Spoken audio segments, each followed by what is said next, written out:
the boy wonder, baby, Buzz Sawyer, the new national heavyweight champion. We return to the middle of the spring of 1982 with the latest of many national title changes in GCW in the year, with Buzz Sawyer being the latest.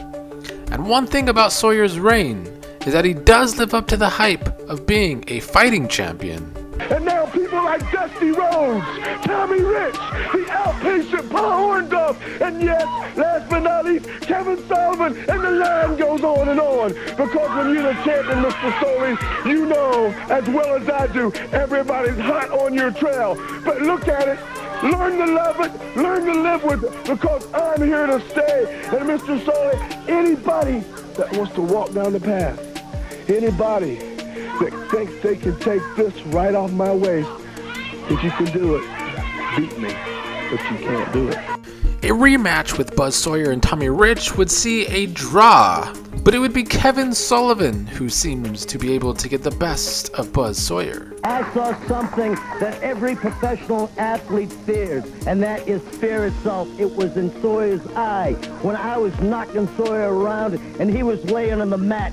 That fear that came from his gut came all the way up and came into his eyes because of one reason. He knew I hurt him, and he knows I'm going to hurt him, and I'm going to continue to hurt him because, Sawyer, listen to this. You belong to me, body and soul, and it ain't over until I leave you laid and I have that fear regurgitate out of you. You talking about fear? I have no fear. Fear is the least thing I'm worried about. I'm Buzz Sawyer, and I'm the national heavyweight champion. Let me tell you something, Mr. Sawyer. You're talking about fear. I jumped in a rattlesnake pit and pinned 10 rattlesnakes and made me a pair of boots out of them. I fought every man that walks the face of the earth. And Kevin Sullivan, you're talking about fear. I have no fear. You come in your street clothes. You come anywhere you want. Because the Omni, tomorrow night, the Omni, it's you, it's me. Kevin Sullivan would go on to defeat Buzz Sawyer at the Omni, but that would be a non-title match. And speaking of non-title matches, the NWA Tag Team Champions Ole Anderson and Stan Hansen would also lose in a non-title match to Dusty Rhodes and Tommy Rich. It seems as though modern wrestling, instead of taking the great things from classic 80s wrestling, has taken the negative things like champions losing in a bunch of non-title matches. Losing in non-title matches do nothing for the champion, but especially do nothing to elevate the championships. But Dusty and Tommy Rich did defeat the NWA Tag Champions. After all the different partners we both have had through the years, not one time has me and Tommy Rich ever been together. From this day on, be noted around worldwide. Tommy Rich and Dusty Rhodes are now a tag team from here on out, no matter what goes on. So no matter what happens now, when somebody wants to jump me in the parking lot or somebody wants to whip him, they gonna have to whip us both. The two now have their sights set on Piper and Ole, who will now have a budding friendship. You put Rhodes and Rich together, and I'll tell you exactly what you got, Ole Anderson and Roddy Piper. You got rough and ready, baby. Anytime, any place, anywhere you want to do it. Ole Anderson, Rodney Piper. Head up, got to come head up 2 times. Both right here. Tommy Rich, Dusty Rhodes, both world heavyweight champions. Rodney Piper, every time we come out here, he takes his little tail, puts it on his head like a hat, and walks out of here. He don't want none of it. And they damn sure don't want none of it now. For all the trash he talks, Piper has been ducking Dusty Rhodes in a match, and he's always good at weaseling his way out of situations or getting people to help him get wins. And on commentary, his mouth gets him in yet another feud with another wrestler in the territory. White thinking, good. Beautiful by White. See that? See, White knows how to take advantage of every situation. White can come on like nobody else can come on at times. Michael Hayes is taking on Bill White, and Piper is hilariously trying to put over Bill White on commentary. Every time Hayes does something good, Piper acts like it's White. He's also accusing Michael Hayes of cheating many points in this match. He's breaking the rules again. Punch to the face, directly to the face, and got away with it. You see, this is the kind of thing, Mr. Soli, that gets me hot. Hayes could never do that to a man like myself. A man like Bill White, it's remarkable just the punishment that Bill White is taking right now, and still can come on and come on. Look at Hayes, another handful of hair. That's a choke. To me now, that's a choke now. He's not trying to cut off the arteries on the side. He's going for the esophagus, and look at a little for the hair again on Hayes' part. Piper even goes so far to put over White when he's taking a beating. Look at that White take punches, though. That White is fantastic. Piper would then go and get himself involved at ringside. You see, now that's a choke. That's a third time. Oh, wait a minute now. Is Roddy Piper complaining? Just when Hayes has the match won, Piper puts up Bill White's leg on the rope. And later in the match, Piper interferes, costing Michael Hayes the match to Bill White. And Piper, of course, keeps trying to put Bill White over Michael Hayes. That was beautiful, Bill White. Wait just a minute, gentlemen. Hold it back, please. You reminded of myself. You keep him back. That was a sensational win on his part. Piper always showing why he might just be the best heel of all time, as once again somebody else has to be held back attacking him. Before we get back to the meat and potato feuds of the spring, let's get to some of the shorter feuds going on. Ric Flair takes another visit to Georgia, this time feuding with Leroy Brown. One of the best around. Come here one time, big boy. I'm tired of you talking about him. You know, I'm not 300 pounds, but I'm more man in this 240 pounds than anybody that walks the face of the earth. Come here, big boy. Come here one time. These your fans, these your people. Come here and take a look at first class. Show me something you can do better than me. Show me something you can do better than me, Big Daddy. Flair and Leroy Brown challenge each other to an arm wrestling contest. Flair actually does a good job, but of course gets overpowered by the bigger Leroy Brown.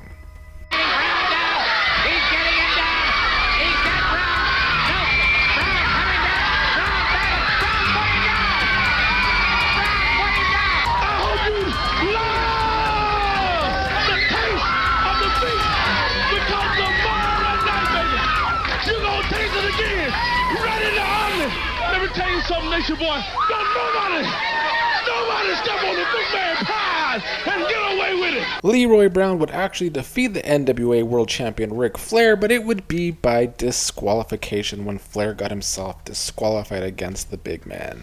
Meanwhile, the Armstrongs were feuding against the National Tag Champions of Super Destroyer and John Studd, and guess what? The Armstrongs would defeat them in a non-title match. Yes, that is the third champion or champions that lost in a non-title match in the spring. Oh, wait a minute. That was a superstar, and it's a superstar charging the ring. And the superstar brought wrestling too with a Sunday. The referee...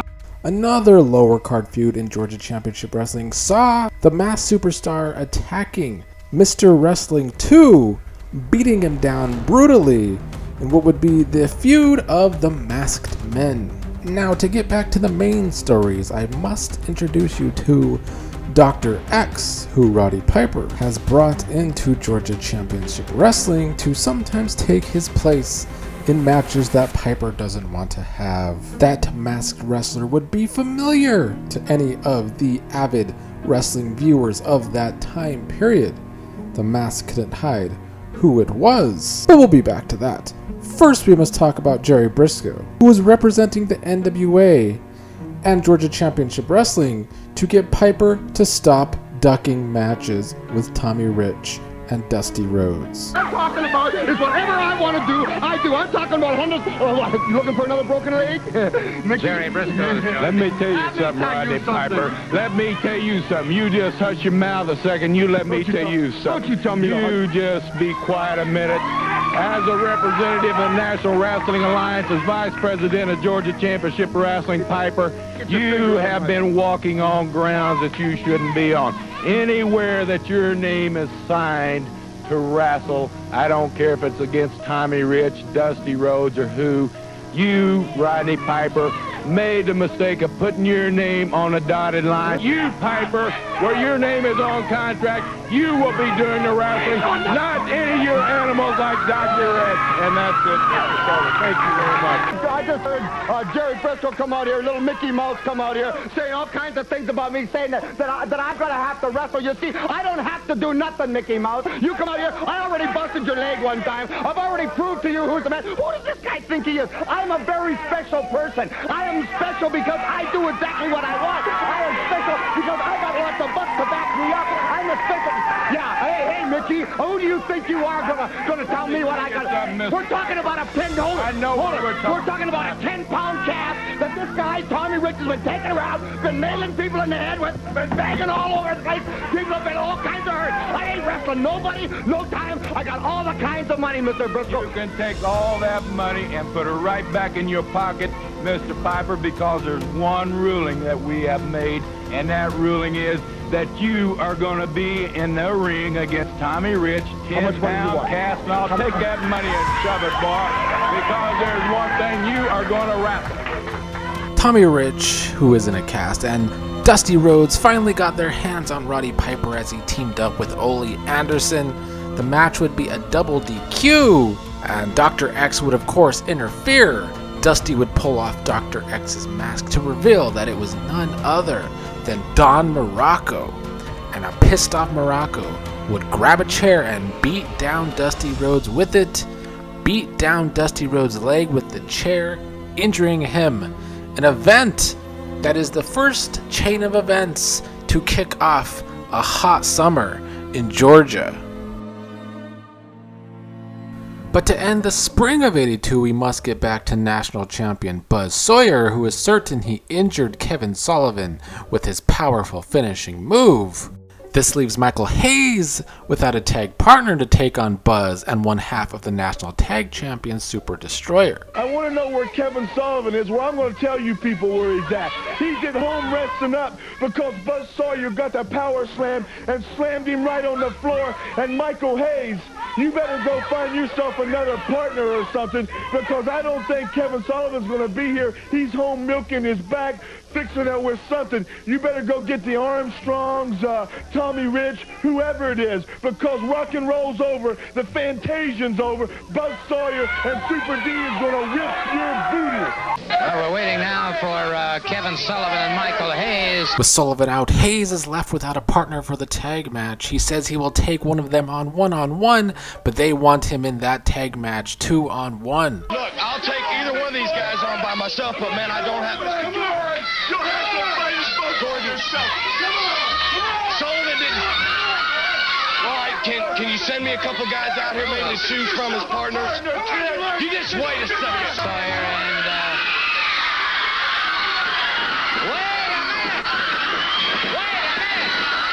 That was Terry Gordy! Terry Gordy would come out as Michael Hayes' tag partner. Terry Gordy, who was once a part of the fabulous Freebirds. Bill Watts had put together the fabulous Freebirds in the late 70s as a trio in Mid-South wrestling of Michael Hayes, Terry Gordy, and Buddy Jack Roberts. But in Georgia Championship Wrestling in 1981, Buddy Jack Roberts left the territory, leaving Michael Hayes and Terry Gordy, who would split up and feud with each other. But now, Terry Gordy's back. There's no doubt about it, baby. The birds, the Freebirds are back together. If you didn't hear it, I'll say it again. The Freebirds are back together. And I just want to make this clear to everybody out there, Jack. From now on, Roddy Piper and the rest of them, they're talking about gang wars. Daddy, the gang is back together. And if you want a gang war, we were brought up fighting gang wars, Jack. And we ain't gonna stop. We gonna keep walking and talking right over everybody back to the top where the Freebirds belong 1 year ago today. The Freebirds would go to a no contest with Buzz Sawyer and Super Destroyer, but Buzz Sawyer's spring was not over, as Paul Orndorff had some challenges for him to keep Buzz a fighting champion. You know something, Gordon, ever since I came into the Georgia area, Buzz Sawyer, for some reason, has been throwing words to me, been saying stuff about me and everything else, that he knows nothing about me. Now, I don't know what his problem is getting out here hollering and screaming about me. But I'll tell you one thing, you know, he goes out here and he's saying there's nobody to wrestle him, there's not enough competition around here. I want you to know, Gordon, I want everybody else out there to know, I want Georgia Championship Wrestling to know that I'll sign my name to a contract any day of the week. On my back, man. You think you're a big man? You're just like Kevin Sullivan, a coward, buddy. Because there's no man that can kick out that power slam, Jack. And you're one of them, Mr. So-called Beauty. Let me tell you something. Just knowing you, the talented person you are, you probably have something to do with Sullivan. I don't know that. But I can assure you of one thing, my man. You be here next week. I'll be here. And if you want to wrestle in that ring, that's fine and dandy with me. Buzz Sawyer and Paul Orndorff would have that match on TV the next week. Towards the end of the spring, they would give each other their best stuff. But in the end, their best stuff was too good for each other, ending the match in a time limit draw. But off of TV, at the Omni, Paul Orndorff would defeat Buzz Sawyer to become the newest and latest National Champion of the Year. Georgia Championship Wrestling sure loved to make the National Championship change hands, as this was the 5th time this title has changed hands in 5 months on Georgia Championship Wrestling. But either way you slice it, Paul Orndorff would go into the summer of 1982 as National Heavyweight Champion.